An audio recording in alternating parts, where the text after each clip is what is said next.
Hello, my name is Antonio Luna. I'm an abdominal radiologist. I'm CNO in HT Medica, that's a private group in Spain. I have also the honor of being the International Associate Editor for RadioGraphics, and it's my pleasure to co-moderate this session with the Editor-in-Chief of RadioGraphics, Christine Menias. It's a great pleasure for me to be sitting amongst the great authors that we have at RadioGraphics. So I'm Christine Menias, and I serve as the editor for RadioGraphics and a liaison for a specific track here at the JPR. This is the 10th year anniversary reunion of JPR and RSNA, and it's a great pleasure to have this opportunity to present and work with our great authors. So we will be presenting two papers here that were published at RadioGraphics, and the first would be with Dr. Sanjeev Bhalla, who will be presenting a CT evaluation of hemoptysis. Thanks for having me. I look forward to the presentation.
Good morning.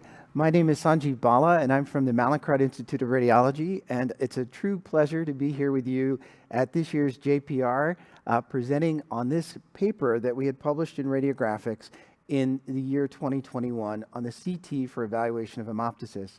I have no financial disclosures, but I do hope that we can get through an approach to hemoptysis which can be a pretty scary presentation in the emergency department. It's said that up to 28% of pulmonologists have had a patient die from this condition, and so you can imagine how alarming this can be in practice. So there are various definitions that are used for hemoptysis that we outlined in our paper, from minor to moderate to massive. And you may wonder, why do we have a can of Diet Coke here on this slide? Well, we have a can to remind us that it only takes half of this can to create a cast of the entire tracheobronchial tree from blood and result in a patient suffocating from their hemoptysis. And whether the hemoptysis is related to anticoagulation or whether it's related to vasculitis, it can become massive. And this massive hemoptysis can be a truly alarming clinical condition. So our approach to hemoptysis is very simple. We use CT to look for findings of hemoptysis, which can be divided into indirect and direct findings, which we highlighted in the paper. We also sometimes will use CTA to localize, or bronchoscopy to try to localize what vessel is bleeding, and this will help determine what the next treatment may be. Is it rigid bronchoscopy, usually performed by surgeons, which will allow for tamponade of the airway? Is it embolization by interventional radiology, usually with gel foam? Or is it surgery, such as a lobectomy? In our paper, we highlighted our CT protocol, which is actually just a modified aortic dissection protocol. But it's so important that when we're asked to evaluate for hemoptysis, that we carry the protocol through the celiac axis. And this is a good example of why we do that. This is a patient who had presented with spinal fusion, and you can see the spinal fusion rods in the thoracic spine. One of the screws extended into the lung and over time resulted in the development of collateral vessels. This was the equivalent of an intralobar sequestration. But the source of the bleeding was from an inferior phrenic artery, and the inferior phrenic artery, as many of you know, arises from the celiac artery. A CT that would not include the celiac would not show this and would prevent the patient from going on to proper treatment. So what are the causes of hemoptysis in practice? Well, in most practices, it comes from mycobacterial infection. And in the world, the most common cause is prior tuberculosis. We can also see it from lung cancers, from patients with mycotomas where there's fungal colonization of a cavity. Bronchiectasis is a very common cause, and this is a patient with cystic fibrosis. Aspergillosis is something that we ask you to be very mindful of, because in the era of bone marrow transplant, this is becoming something more commonly seen. And then there's the cryptogenic hemoptysis, which we'll talk a little bit about. Here are just a series of papers that describes massive hemoptysis, just to show some trends. And you'll know that TB is on the decline and infection is on the rise. And this infection really relates to the fact that invasive aspergillosis, more commonly seen in patients who are immunocompromised, especially those who are undergoing bone marrow transplant. In our paper, we also highlighted our experience at the Mallinckrodt Institute of Radiology in St. Louis, Missouri. And we demonstrated that in our emergency department, most cases of massive hemoptysis were related to bronchiectasis. But we also saw some things that weren't described previously in the literature. These included aortic rupture. These included things such as a pulmonary artery pseudoaneurysm. So things that are useful to keep in mind. So just to share with you, this is a case of a patient with cystic fibrosis with massive hemoptysis from bronchial artery collaterals. And an interesting thing about patients with cystic fibrosis is that they can often tell you where they're bleeding from. So if you have a patient with massive hemoptysis and cystic fibrosis, ask them where do they feel the gurgling, and they're usually right as to where it's originating. We also have encountered this condition as many of a cryptogenic hemoptysis. This is where we don't ever find a cause. But these patients, they say, should be followed. They should be followed because there's a potential that there may be a cancer in situ that is beneath our ability to detect, and with follow-up imaging, we may be able to find these patients. You may see other less common causes for massive hemoptysis. Above the blue line, a patient with a lupus vasculitis presenting with massive hemoptysis. Below the blue line, something that's sometimes known as a racemose aneurysm. This is an aneurysm of the bronchial artery that you could see comes off here, and you could see this very massive the aneurysm, and this aneurysm is one that can result in massive hemoptysis. Occasionally, you'll see congenital lung lesions, such as this intralobar sequestration. And as we said, something that we saw in our practice that isn't very commonly described in the literature was the sequela of either an acute aortic syndrome or treatment for an acute aortic syndrome, such as this patient who had undergone repair of the aorta and then developed a slowly growing fistula to the bronchus and an aortic rupture into the bronchus, resulting in fatal massive hemoptysis.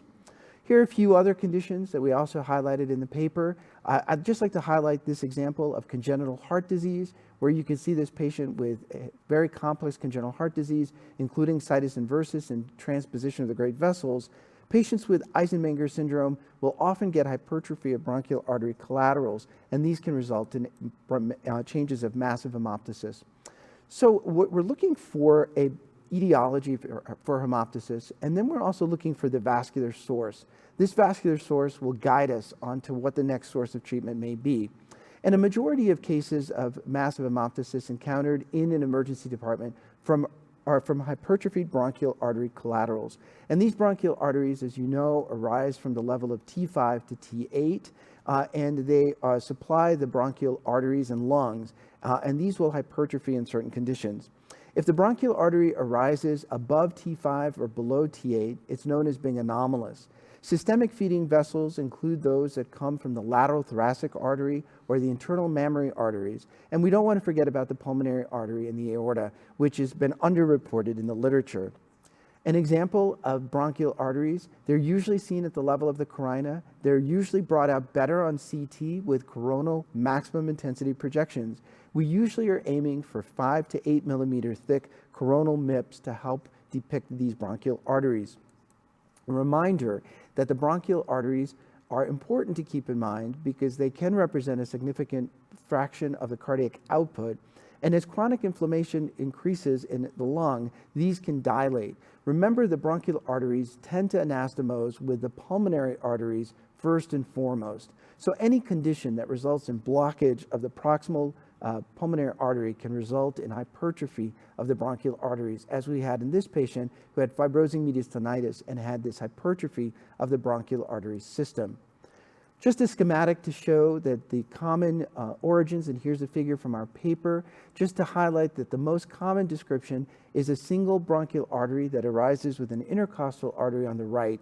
This intercostal artery, bronchial artery trunk, the ICBAT, is very commonly seen on the right, and two bronchial arteries are seen on the left. But there's incredible variability.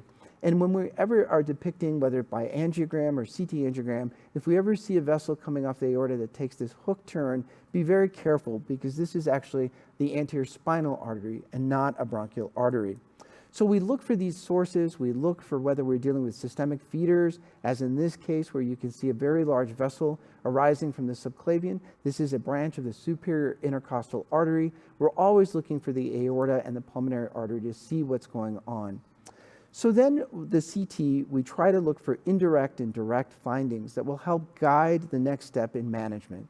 Whether it's focal and tree and bud in an area, this is an indirect finding, or blood diffusely throughout the lungs. The presence of these indirect findings simply tell us that the patient does have a pulmonary source for their hemoptysis. It doesn't really help us much more than that.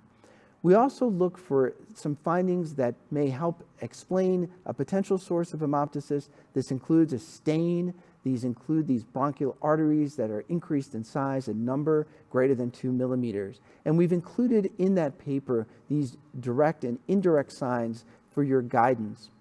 We also then look for direct findings, which will help guide us to the culprit lesion. Are we dealing with a large mycetoma where we've got the vessels on the side wall? We know that this is going to be the patient's source of hemoptysis, and all treatment is going to be directed towards this vessel.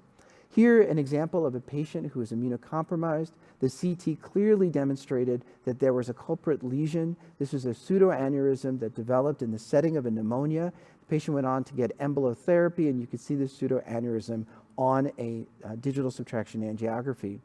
And in this patient, these were two different patients who came in with hemoptysis, and we could see on CT that the aorta was the source. Here, this was an infected aneurysm of the aorta that had fistulized to the bronchus and resulted in a pneumothorax. This was a patient who had a penetrating atherosclerotic ulcer that had fistulized with the lung and presented with massive hemoptysis. Again, we're looking for the culprit lesion. We're looking for the culprit vessel. Here was a patient with metastatic leiomyosarcoma. You can see some indirect findings of ground glass. You can see the culprit lesion. We can see the vessels coming from the pulmonary artery. These will help identify why the patient is bleeding and what can be used to treat that bleeding.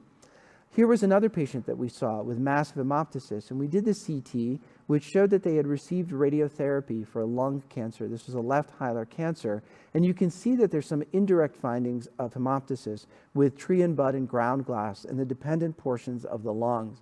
The CT angiogram portion of the study was useful because we could also see, in addition to the indirect findings, we could see the direct finding, a pseudoaneurysm of the pulmonary artery directed towards the bronchus, the explanation for this patient's hemoptysis. And this was then a target lesion that could be used for embolotherapy. And you could see, again, in two different patients, above the blue line, a patient with neutropenia and invasive aspergillosis, having a pseudoaneurysm that had formed as a result of the aspergillus infection. The patient below the blue line having an aortic aneurysm that had been repaired with a thoracic endovascular aortic repair, and this area of large aneurysm that had fistulized to the lung. And again, in both of these conditions, the direct and indirect signs allow us to guide what the next step of treatment should be. So what is that next step of treatment? The next step of treatment is usually embolization, and a reminder that for hemoptysis, embolization is with gel foams. And the gel foam particles are temporizing, and they stop the bleeding, but they don't serve as a permanent blockade. The problem with coil therapy is that it may block access to the source of hemoptysis and prevent treatment in the future. This embolization therapy works in about 65 to 90% of the cases, and these patients may need either a re-embolization or may need to go on to surgery. Be very careful when doing embolotherapy, as you all know, for this vessel that has this very hook-like turn, because this represents the anterior spinal artery, and if this becomes a victim of non-target embolization, you may result in the most common complication, which is paralysis, or even sometimes rarely a spinal cord stroke. It is something that people have talked about embolotherapy as being increasingly successful, and surgery is usually used as a last resort or it'll be used in elective fashion. To treat a patient who has massive hemoptysis with a surgical intervention can often result in some very life-threatening complications. And so surgeons would prefer to do surgery once the hemoptysis source has been somewhat temporized. And so in summary, as we outlined in our paper in RadioGraphics in 2021, it's important to realize that the goal of any imaging in the setting of hemoptysis is to really look for these direct and indirect signs. These will guide us to help us figure out, is the lung a source for this hemoptysis? And if we see the direct signs, what is the next step for therapy? This combination allows CT to become a very powerful adjunct for guiding therapy and make sure that patients are treated appropriately and in a timely fashion. And a reminder that it doesn't take a much amount of blood to result in a patient suffocating from their hemoptysis, only half of a can of Diet Coke. And with that, I want to thank the editors of RadioGraphics, especially Drs. Luna and Menias, for inviting me, and for all of you for your attention, and the members of the SPR for inviting me to give this talk as well. Thank you.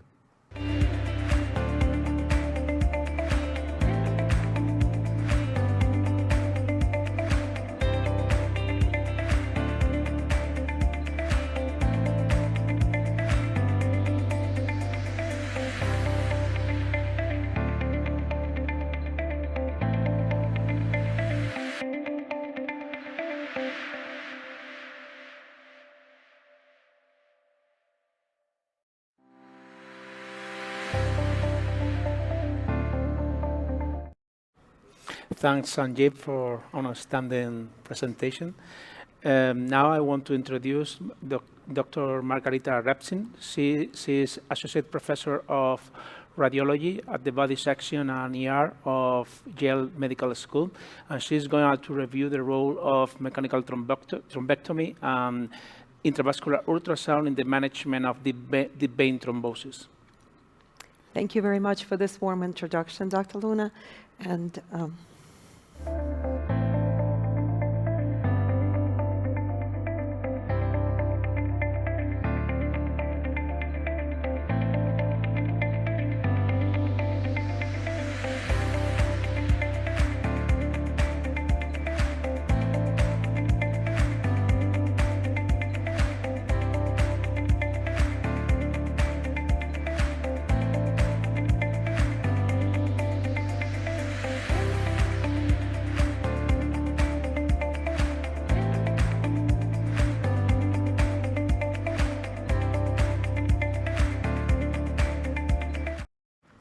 hello, everybody. It is a pleasure to be here and being able to share our work on deep vein thrombosis, updates on mechanical thrombectomy in intravascular ultrasound. And I'm very happy and delighted to be here at JPR. So as objectives, we're going to review some of the anatomical and physiological aspects of development of thrombosis and imaging of the deep vein thrombosis. But we will mostly concentrate on evaluations of patients with the thrombectomy and how to manage the patients for the DVTs. We'll present it in a case-based format.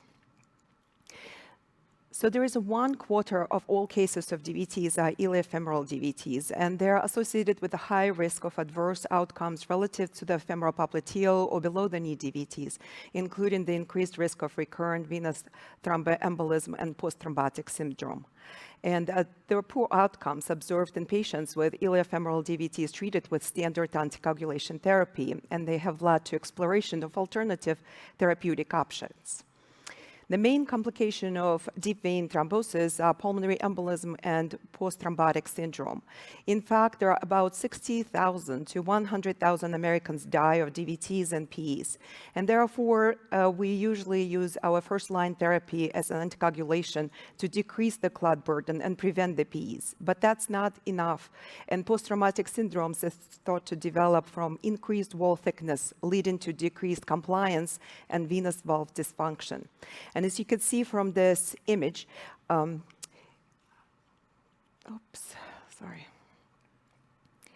As you can see from this image, there is a really dramatic effect of post-thrombotic syndrome where we have such a discoloration and fatigue and heaviness that the patients experience when there is this disease develop. So it's really important for us to prevent this. How is the clot actually forms, and what is the outcomes of it? So first, it's a valvular obstruction, and even with anticoagulation therapy, there is incomplete clearance of thrombus physically blocking venous blood flow. And that also results in inflammatory response to acute thrombosis with direct damage of the walls. And that's causes venous hypertension and edema, progressive cough, pulmonary dysfunction, and subcutaneous fibrosis and skin ulcerations. How can we prevent this? Effectively is with anticoagulation therapy, which is a key for prevention of development of progression of the DVT. And again, we wanted to make sure that we are not allowing the blood clot to extend more. There are various modalities that are utilized for evaluation and characterization of DVT. Some are more and some are less invasive. And you can see that intravascular ultrasound as well as catheter venography are providing very sensitive evaluation for DVT, the extent of DVT. But non-invasive modalities are also very useful as well as for the surveillance of the clots. Intravascular ultrasound is one of the modalities that I would like to concentrate and focus this examination and this evaluations of the patients with DVT, because it allows us access of the lumen and vessel diameter, characterizes age and location of the thrombus, it accesses a proper deployment of the stents and examines balloon angioplasty effectiveness. It also allows us to confirm proper vessel selection. And if you could see that we have a small little ultrasound transducer located within the lumen of the vessel, and then we can see what is happening within the lumen itself, as well as the thickness. We can assess the thickness of the wall of the vessel and adjacent arteries, and we can evaluate if there is any thrombus within this lumen of the vessel is still there. Venograms showed to be less superior than intravascular ultrasound in the sensitivity of detection of the clots, and also intravascular ultrasound showed to be more accurate in measurement of vessel cross-sectional areas and also improves the outcomes compared to the venogram. In general, we can be able to identify and be able to state if this is a clot is acute or is it a chronic clot.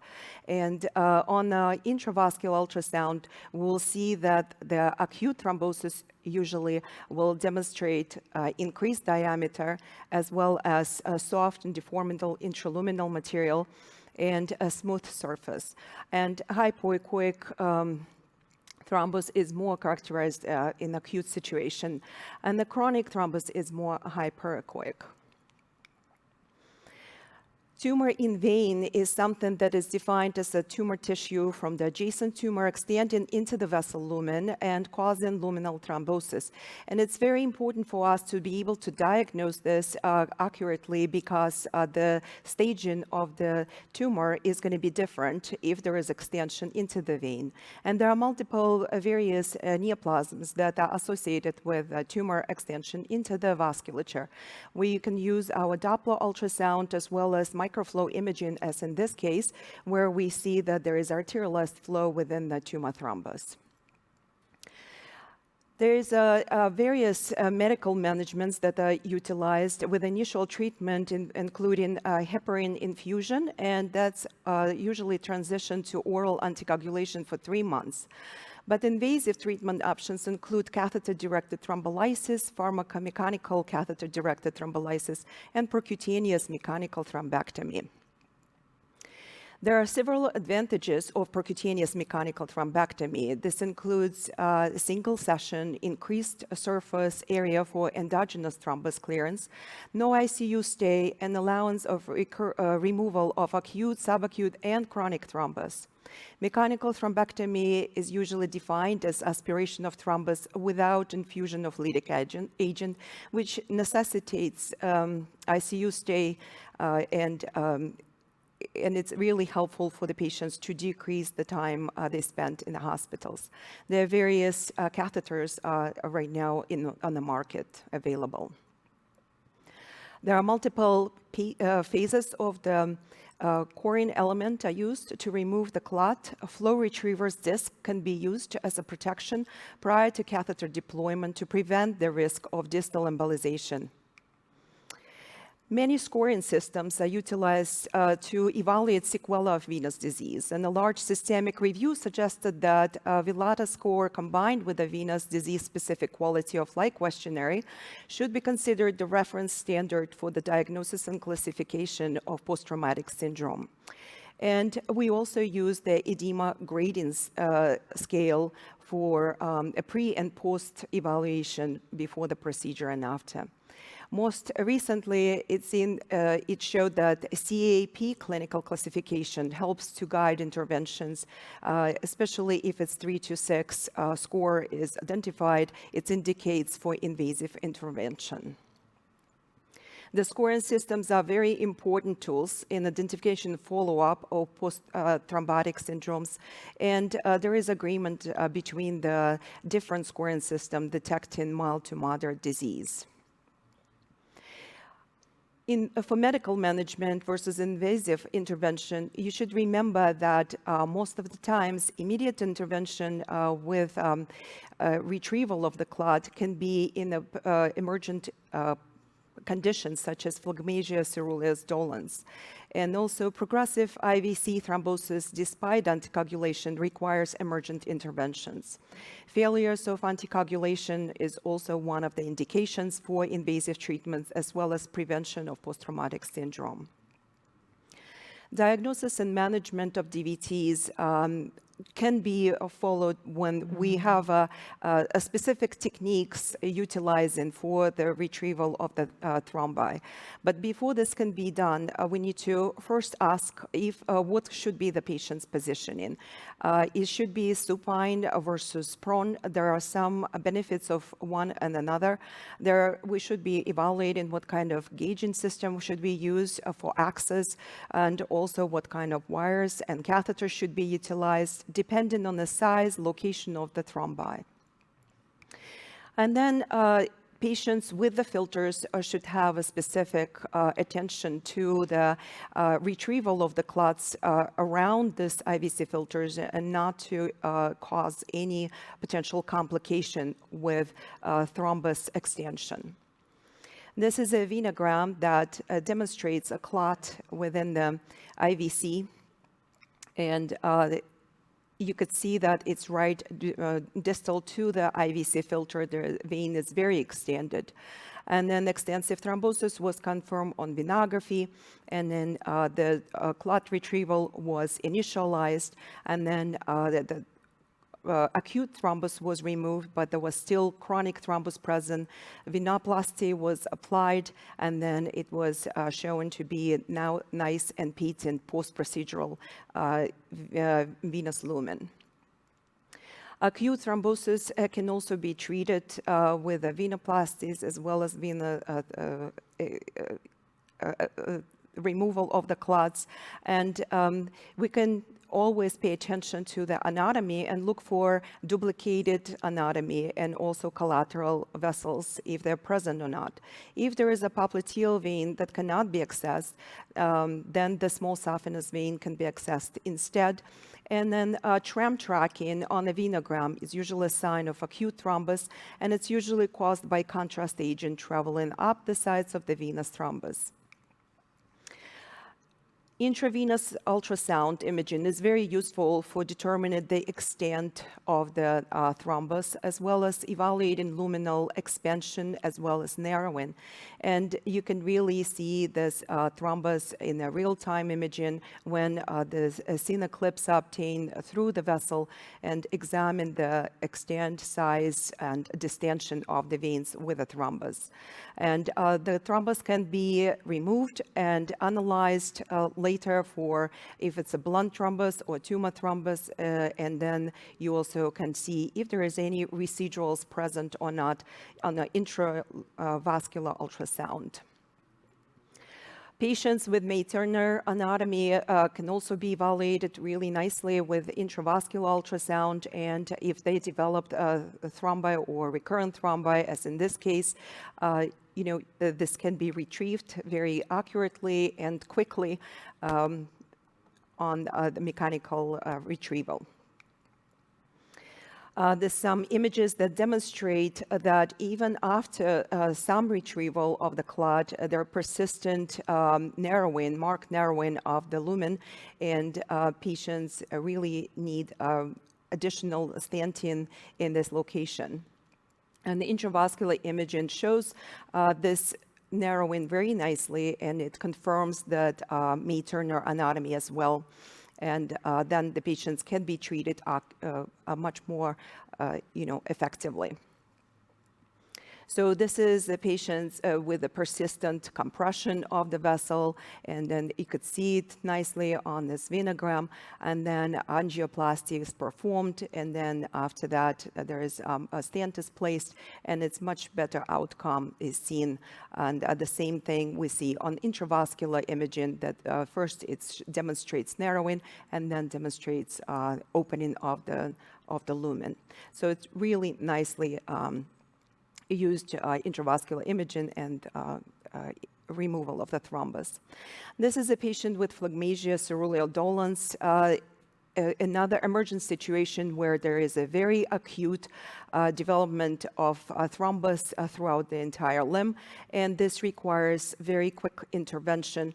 And then again, we can use our Doppler ultrasound, the CTs for evaluation of the extent of the thrombus, but the patients eventually go to the IR suite, and they're able to have this clot removed, and removed completely, and make sure that there are going to be no post-thrombotic syndromes development in this kind of patient. So you could see that the leg was very enlarged and engorged because of the occlusion that happened very quickly without any collateralization, and then with the time it's improved dramatically. And this is an example of someone with extensive bilateral DVTs, again treated with interventions as well as with intravascular imaging, where we were able to completely remove this clot, and you could see how much of clot actually was removed and aspirated.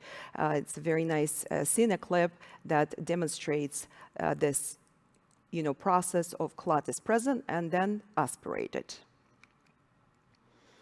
Subclavian vein DVTs can be also treated successfully with mechanical removal of the clot and intravascular imaging. It can help us to identify acute and chronic thrombus and make sure that the chronic thrombus is as successfully removed as the acute one. The heparin may help us to remove the acute thrombus, but the chronic thrombus, like in this situation, is still present, and therefore this patient went in the IR suite and was able to remove this large chronic clot in a subclavian vein due to presence of thoracic outlet syndrome. And again, tumor in veins is something that we have to be always thinking about, especially in patients with a history of malignancy, as in this patient who had a metastatic colorectal cancer and developed this persistent deep vein thrombosis. And we could see that there is a marked narrowing of the lumen, even though there was administration of the stent, but then the clot was removed and the stent was changed to a more effective stenting. So this was really successfully treated, and the patient had a good outcome. A lot of cine clips. Right? Okay. So, all right. So this is the outcome of this patient, where we had a bilateral DVT with marked swelling of the lower extremities, and it's improved significantly. So as a summary, mechanical thrombectomy is a very useful tool in treating of DVTs caused by many different pathological conditions. IVUS has shown to be effective to assess the lumen and vessel diameter, characterize thrombus burden, location, nature of thrombus, and assess proper deployment of the stents. It's also helpful to assess effectiveness of angioplasty and confirm proper vessel selection, as well as evaluate effectiveness of DVT treatment. And prompt anticoagulation is a key in preventing and reducing risk of post-thrombotic syndrome. Thank you very much.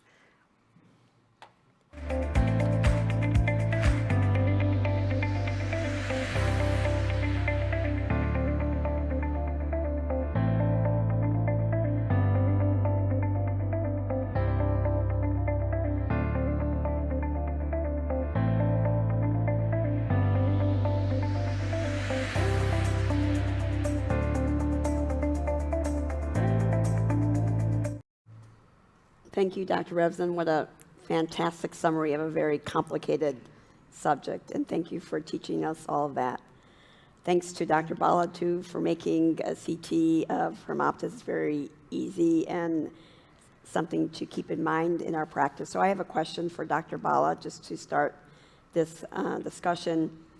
If you have a patient that comes in the ER practice and the ER physician lets you know that the patient has hemoptysis, what is your protocol or the CT protocol that you offer when the patient gets scanned? Do you typically do CT angiography and then a venography after a biphasic, or do you do uniphasic? What's your protocol?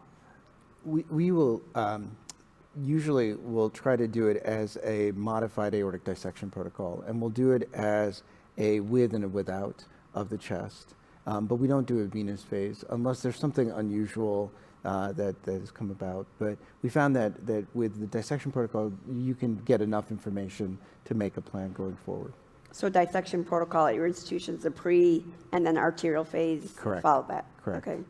And we find that the pre is useful because sometimes there will be something that you think is a blush, but it's actually some calcium, and it can be useful. So do you think it's important that the radiologist is on site on the CT to make decision of additional imaging, or is it not in those cases? In those, if it would be great if we could. The reality is that the emergency department is so busy, it's hard to get there. But I will say that rarely, if somebody has a history of intermittent hemoptysis, and I know that they're coming in as an outpatient, then I will make a point of being at the scanner. But we haven't been able to institute it practically. And you have still some cases where you need to do arteriography for diagnostic purposes? No. That we've pretty much supplanted diagnostic angiography. It's pretty much now, it's usually used only as a treatment algorithm. The only time that we've used it for diagnosis was we did have a patient who had a very large bronchial artery aneurysm, and there was some question as to whether it was communicating with the pulmonary artery, because if so, we thought we could jail the pulmonary artery and make it get smaller. And so if you want to further characterize the lesion, but never really to diagnose where it's coming from. Okay. I have a question also for Margarita. Yes, sure.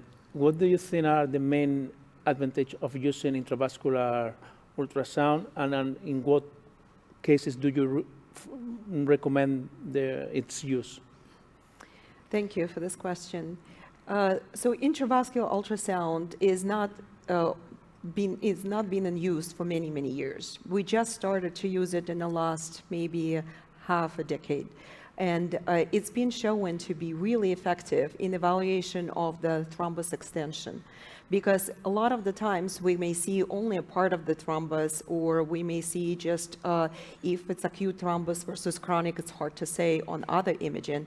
But with intravascular ultrasound, it's really helpful to be able to identify the thrombus, follow it its entirety within the lumen, and see if it's going into the branching vessels or if it's extend anywhere else to and maybe affecting some major structures. So for that, it's very helpful. Also, when we place in the stents, it really helps us to identify the location of the stent placement. So we make sure that the stent is placed not at the branching points or not in the wrong collateral, for example. We were able to figure out exactly that the vessel is correct, and then we can deploy the stent. We also can use it when we're looking for if it's a tumor thrombus or not, or tumor in vein that we use right now, the terminology. So the tumor in vein is really something that's going to affect the patient staging, patient management, and we would want to know it ahead of the time. So the thrombus usually gets evaluated if it's a blunt thrombus, or possibly this is a tissue from extension of the metastasis into the vessels. So those are the major uses of intravascular ultrasound, and we're really been successful in utilizing it, and right now use it in our institution all the time. Thank you. So this was a great session.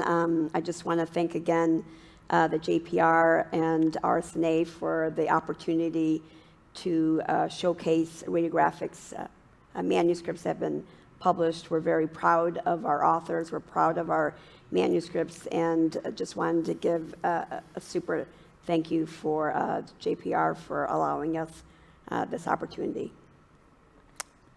Thank you. Thank you. To all of you for Thank you very much. participating. Thank you for very this much. opportunity.